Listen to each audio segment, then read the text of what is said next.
वादळी वाऱ्यानं सोलापूर जिल्ह्यातील ग्रामीण भागाला मोठा फटका बसलाय। यामध्ये द्राक्ष पिकांचं मोठ्या प्रमाणात नुकसान झाल्याचं दिसून येतं।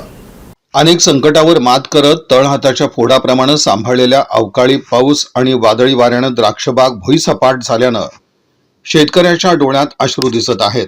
नान्नज तालुका उत्तर सोलापूर येथील द्राक्ष उत्पादक शेतकरी सुरेश बाबुराव विभूते यांचं नान्नज मोहितेवाडी रस्त्याशेजारी शेती असून बाबुराव निवृत्ती विभूते यांच्या नावे असलेल्या क्षेत्रातील 1 ते 1.25 एकर जातीची द्राक्षबाग असून द्राक्षबागेत जवळपास 15 ते 20 टन द्राक्षाचा माल होता।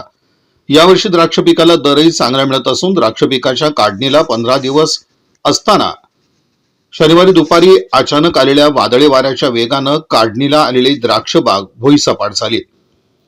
यामुळे द्राक्ष उत्पादक शेतकऱ्यांच्या स्वप्नावर पाणी फिरलं असून या द्राक्ष बागेचं जवळपास 12 ते 14 लाख रुपयांचं नुकसान झालं असल्याचं द्राक्ष उत्पादक शेतकरी सुरेश विभूते यांनी सांगितलंय। उत्तर सोलापूर तालुक्यात गेल्या 3 दिवसापासून सुरू असलेल्या वादळी वाऱ्यासह अवकाळी पावसाचं वातावरण असून नैसर्गिक आपत्तीचा सर्वाधिक फटका द्राक्ष शेतीला बसत आहे। काढणीला आलेली पिकं अक्षरशः मातीमोल झालीत। अनेक ठिकाणी मागील आठवड्यातही उत्तर तालुक्यातील अनेक गावात वादळी वाऱ्यासह अवकाळी पावसानं हजेरी लावली आहे। या बातमीपत्राचे प्रमुख प्रायोजक प्लॅटिनम मॉल इंद्रधनु सोलापूर। सोलापुरातील सर्वात प्रतिष्ठित इंद्रधनु सोसायटीचा नवीन भव्य कमर्शियल प्रोजेक्ट आता रेल्वे स्टेशनच्या अगदी शेजारी शहराच्या मध्यवर्ती ठिकाणी।